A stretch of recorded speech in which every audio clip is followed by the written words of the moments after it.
সোনাঝুরি হাটের জামা কাপড় দেখতে দেখতে আর সাঁওতালি নাচ উপভোগ করতে করতে আমাদের বেশ কিছুটা সময় কেটে গিয়েছিল। হ্যাঁ, 2টো বেজে গিয়েছে। এবারে আমরা চলে এলাম পেট পুজো করতে। এটা ছিল হোটেল রোশনাই। হোটেলটা ছিল এক্কেবারে হাটের শেষ প্রান্তে। গাছগাছালি দিয়ে হোটেলটা এক্কেবারে ঘেরা হয়ে রয়েছে।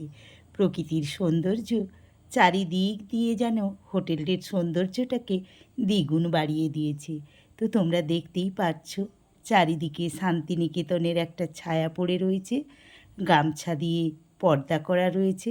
আর ওই যে দেখো দোতলার বারান্দাগুলো কেমন কারুকার্যময়। তো আমরা হোটেলের মধ্যে প্রবেশ করলাম। তো খাওয়ার চেয়ারগুলো দেখো, প্রত্যেকটার মধ্যে যেমন একটা প্রকৃতির ছোঁয়া রয়েছে। গাছের লম্বা লম্বা ডালগুলো দিয়ে চেয়ার করা রয়েছে। টেবিলগুলোর মধ্যেও যেন একটা বন্য বন্য প্রকৃতির ছাপ। হোটেলের ভেতরকার দেয়ালগুলোতেও কেমন যেন একটা শান্তিনিকেতনী ছাপ রয়েছে। তো বেশ লাগছিল আমার। আর আমাদের দাদা অর্ডার করেছিল নিরামিষ থালি। তো চলো বন্ধুরা, 180 টাকায় রোশনাইতে কেমন ছিল সেদিনকার নিরামিষ থালি। তো দেখো, প্রথমেই চলে এসেছে রোশনাইয়ের নাম লেখা জলের বোতল। তারপরেই চলে এলো আমাদের নিরামিষ থালি। মাটির পাত্রে কি সুন্দর করে তরকারি সাজিয়েছে। চিনেমাটির বাটিও ছিল। চিনেমাটির প্লেটের উপরে পদ্ম পাতায় ভাত দিয়েছে।